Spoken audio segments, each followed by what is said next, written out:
T20 ವಿಶ್ವಕಪ್ ಟೂರ್ನಿಯ ಮಹತ್ವದ ಪಂದ್ಯದಲ್ಲಿ ಭಾರತ ಪಾಕಿಸ್ತಾನವನ್ನು ಸುಲಭವಾಗಿ ಬಗ್ಗು ಬಡಿದಿದೆ. ಮೊದಲು ಬ್ಯಾಟಿಂಗ್ ಮಾಡಿದ ಭಾರತ 7 ವಿಕೆಟ್ ನಷ್ಟಕ್ಕೆ 175 ರನ್ ಗಳಿಸಿತು. ಗುರಿ ಬೆನ್ನಟ್ಟಿದ ಪಾಕಿಸ್ತಾನ 114 ರನ್ಗೆ ಆಲ್ಔಟ್ ಆಗಿ ಭಾರತಕ್ಕೆ ಶರಣಾಯಿತು. ಭಾರತದ ಆರಂಭಿಕ ಆಟಗಾರ ಇಶಾನ್ ಕಿಶನ್ ಗೆಲುವಿನ ರೂವಾರಿಯಾದರು. ಕೇವಲ 40 ಎಸೆತಗಳಲ್ಲಿ 77 ರನ್ ಚಚ್ಚಿದ್ರು. ಪಾಕಿಸ್ತಾನ ಬೌಲರ್ಗಳನ್ನು ದಂಡಿಸಿದ ಇಶಾನ್ 3 ಸಿಕ್ಸರ್ 10 ಬೌಂಡರಿಗಳನ್ನು ಬಾರಿಸಿದ್ದಾರೆ. ಪಂದ್ಯ ಪುರುಷೋತ್ತಮ ಪ್ರಶಸ್ತಿಗೂ ಭಾಜನರಾಗಿದ್ದಾರೆ. ಭಾರತೀಯ ಬೌಲರ್ಗಳ ಎದುರು ಪಾಕ್ ಬ್ಯಾಟರ್ಗಳು ತರಗೆಲೆಯಂತೆ ಉದುರಿದರು. ಪಾಂಡ್ಯ, ಬೂಮ್ರಾ, ಅಕ್ಷರ್ ಪಟೇಲ್, ವರುಣ್ ಚಕ್ರವರ್ತಿ ತಲಾ 2 ವಿಕೆಟ್ ಕಬಳಿಸಿದರು. ಕುಲ್ದೀಪ್ ಯಾದವ್, ತಿಲಕ್ ವರ್ಮಾ ತಲಾ 1 ವಿಕೆಟ್ ಗೆದ್ದರು. ಪಹಲ್ಗಾಮ್ ದಾಳಿ ಖಂಡಿಸಿ 2025ರ ಏಷ್ಯಾ ಕಪ್ ಸಮಯದಲ್ಲಿ ಪಾಕಿಸ್ತಾನ ವಿರುದ್ಧ ಅನುಸರಿಸಿದ್ದ ನೋ ಹ್ಯಾಂಡ್ ಶೇಕ್ ನೀತಿಯನ್ನೇ ಟಿ20 ವಿಶ್ವಕಪ್ ಪಂದ್ಯದಲ್ಲೂ ಕ್ಯಾಪ್ಟನ್ ಸೂರ್ಯಕುಮಾರ್ ಯಾದವ್ ಮುಂದುವರೆಸಿದ್ದಾರೆ. ಟಾಸ್ ಸಮಯದಲ್ಲಿ ಪಾಕಿಸ್ತಾನ ನಾಯಕ ಸಲ್ಮಾನ್ ಅಲಿ ಆಗಾ ಪರಸ್ಪರ ಹಸ್ತಲಾಘವ ಮಾಡಲಿಲ್ಲ. ಭಾರತ ಪಾಕ್ ಪಂದ್ಯದಲ್ಲಿ ಹ್ಯಾಂಡ್ ಶೇಕ್ ಮಾಡದೇ ಇರುವುದು ಸಿಲ್ಲಿ ರಾಜಕೀಯ ಅಂತ ಕಾಂಗ್ರೆಸ್ ಟೀಕಿಸಿದೆ. ಕ್ರಿಕೆಟ್ನ ಕ್ರೀಡಾ ಮನೋಭಾವದಿಂದ ಆಡಬೇಕು, ಅದರಲ್ಲಿ ರಾಜಕೀಯ ಸಲ್ಲದು ಅಂತ ಕಾಂಗ್ರೆಸ್ ನಾಯಕ ಅಖಿಲೇಶ್ ಪ್ರಸಾದ್ ಸಿಂಗ್ ಟೀಕಿಸಿದ್ದಾರೆ. ಪಾಕಿಸ್ತಾನ ವಿರುದ್ಧ ಭಾರತ ಗೆಲುವು ದೇಶಾದ್ಯಂತ ಸಂಭ್ರಮಾಚರಣೆಗೆ ಕಾರಣ ಆಯಿತು.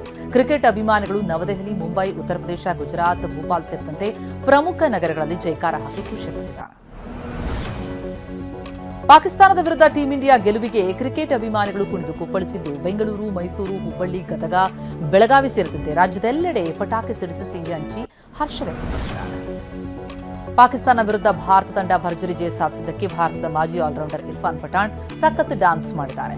ಜನಪ್ರಿಯ ಅಫ್ಘಾನ್ ಜಲೇಬಿಗೆ ನೃತ್ಯ ಮಾಡಿ ವಿಡಿಯೋವನ್ನು ಸೋಷಿಯಲ್ ಮೀಡಿಯಾದಲ್ಲಿ ಹಂಚಿಕೊಂಡಿದ್ದಾರೆ. ನಾಳೆ ಕಾಂಗ್ರೆಸ್ನ ಸಮಾನ ಮನಸ್ಕ ಶಾಸಕರು ವಿದೇಶ ಪ್ರವಾಸ ಕೈಗೊಳ್ಳಲಿದ್ದಾರೆ. ರಾತ್ರಿ 8 ಗಂಟೆಗೆ ಆಸ್ಟ್ರೇಲಿಯಾಗೆ ಶಾಸಕರು ಪ್ರಯಾಣ ಬೆಳೆಸುತ್ತಾರೆ. ಸಿಎಂ ಬಣದಲ್ಲಿ ಗುರುತಿಸಿಕೊಂಡಿರುವಂತಹ ಶಾಸಕರೇ ಹೆಚ್ಚಾಗಿ ಈ ವಿದೇಶ ಪ್ರವಾಸದಲ್ಲಿರುವರು. ಕೆಎಸ್ಆರ್ಟಿಸಿ ಬಸ್ಗಳಲ್ಲಿ ಲಗೇಜು ದರ ಹೆಚ್ಚಳ ಮಾಡಲಾಗಿದೆ.